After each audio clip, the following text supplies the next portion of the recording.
ছট মাইয়া আসছেন। ভোরের সূর্য বিশাল আর ভক্তির আলোর ছট পুজোর কাহিনী। যখন কার্তিক মাসের শেষ ভাগে ভোরের আকাশে সূর্যের প্রথম আলো ফুটে ওঠে, যখন নদীর ধারে ঢেউয়ের শব্দে ভক্তির সুর মিশে যায়, তখনই বুঝতে পারা যায় ছট মাইয়া আসছে।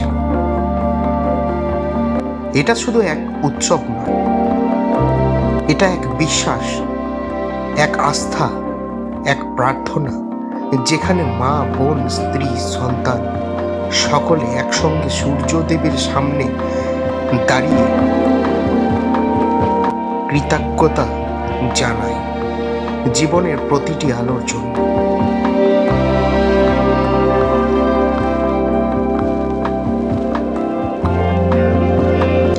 ইতিহাসের পাতা থেকে ছট পুজোর ইতিহাস হাজার বছর পুরনো।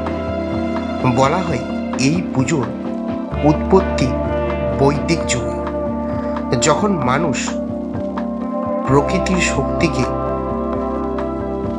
দেবতা হিসেবে মানত।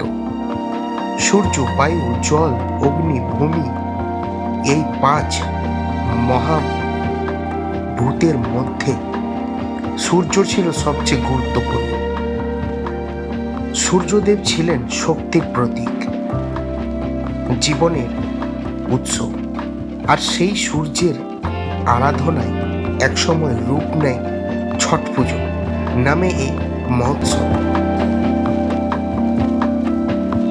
প্রাচীন শাস্ত্রে উল্লেখ আছে, দ্রৌপদী পাণ্ডবরা যখন মহাভারতের কঠিন সময় পার করেছিলেন, তখন দ্রৌপদী সূর্যদেবের উপাসনা করেছিলেন সন্তান সমৃদ্ধি ও শান্তির জন্য।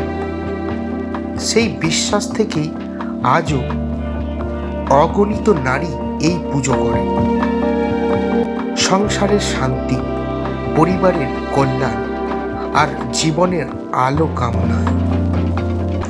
শুদ্ধতা ও সঙ্গমের প্রতীক ছট পুজোতে নেই কোনো পাণ্ডিত্যের বড়াই, নেই বিলাসিতা। এখানে আছে শুধু শুদ্ধতা, নিয়ম, আর 4 দিন ধরে চলে এই পুজো। প্রতিদিনের আলাদা অর্থ, আলাদা আচার। প্রথম দিন ভক্তরা নদীতে স্নান করে নিজেকে শুদ্ধ করেন আর নিরামিষ আহার করেন। এটাই সংযমের সূচনা। দ্বিতীয় দিন সন্ধ্যাবেলায় ভক্তরা সূর্যদেবকে দুধ, চিরা ও গুড় দিয়ে প্রসাদ নিবেদন করেন। এই দিনের পর থেকে তারা নির্জলা উপবাসে থাকেন, জল পর্যন্ত গ্রহণ করেন না। তৃতীয় দিন নদীর ঘাটে ডুবন্ত সূর্যকে অর্ঘ্য দিয়ে ভক্তরা বলেন, হে সূর্যদেব, আজকের আলোয় তুমি দিয়েছ জীবন, শক্তি ও আশা, এই কৃতজ্ঞতা তোমাকে। চতুর্থ দিন ভোরের সূর্যোদয়ের সঙ্গে সঙ্গে শুরু হয় ছট পুজোর সবচেয়ে পবিত্র মুহূর্ত। ভক্তরা তখন নদীতে দাঁড়িয়ে উদীয়মান সূর্যকে অর্ঘ্য দেন, প্রার্থনা করেন পরিবারের মঙ্গল ও সুখের জন্য।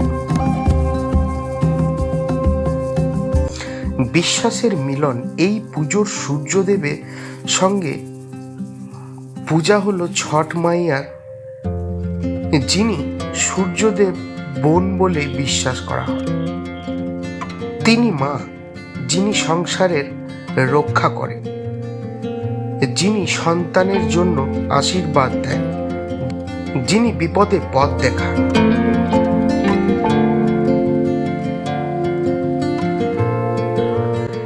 ভক্তরা বলেন, ছট মাইয়া যদি খুশি হন তবে সূর্যদেবও হাসেন। এই বিশ্বাসে ভর করি ঘর থেকে ঘাট পর্যন্ত জেগে ওঠে মানুষ। দ্বীপ জ্বলে, গান বাজে, কাঁচি বাঁশির সুপা, হাতে হাজার হাজার নারী নদীর পাড়ে দাঁড়ান। হাতে থাকে ঠাকুরের প্রসাদ, মুখে থাকে একটাই কথা, ছট মাইয়া কি জয়। ছট পুজোয় নারীর ভূমিকা অন্যন্য। এখানে নারী শুধু ভক্ত নন, তিনি এই আচার অনুষ্ঠানের কেন্দ্রবিন্দু। তারা নিজের ইচ্ছায়, পরিবারের মঙ্গলের আশায় নিজের শরীর ও মনকে সংযমে রাখেন 4 দিন ধরে। জল অন্ন স্পর্শ না করেও তারা দাঁড়িয়ে থাকেন ঘন্টার পর ঘন্টা নদীর জলে, সূর্যের উদয়ের অপেক্ষায়। এই যেন এক আত্মনিবেদনের প্রতীক, এক মাতৃত্বের উপাসনা, যেখানে মা নিজেকে উৎসর্গ করেন সন্তানের কল্যাণ। আজকের দিনে শহর থেকে গ্রাম, ভারত থেকে বিদেশ, ছট পুজো পৌঁছে গেছে সবখানে। New York, London, Dubai, Toronto, সব জায়গায় নদীর বদলে বড় বড় জলাশয় তৈরি হয়, আর সেখানে বাজে ভক্তিমূলক গান, ওঠে সূর্য দেবতা।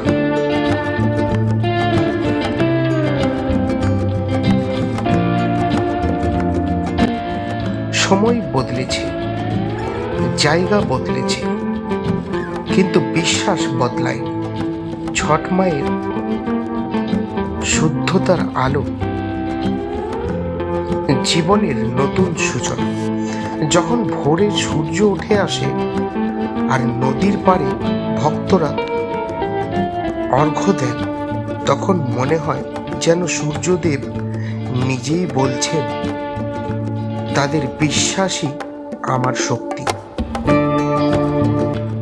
তোমাদের ভক্তি আমার আলো। ছট পুজো আমাদের শেখায় কৃতজ্ঞ হতে, সঙ্গমী হতে, প্রকৃতিকে ভালোবাসতে। এটা শুধু ধর্ম নয়, এটা জীবন দর্শন।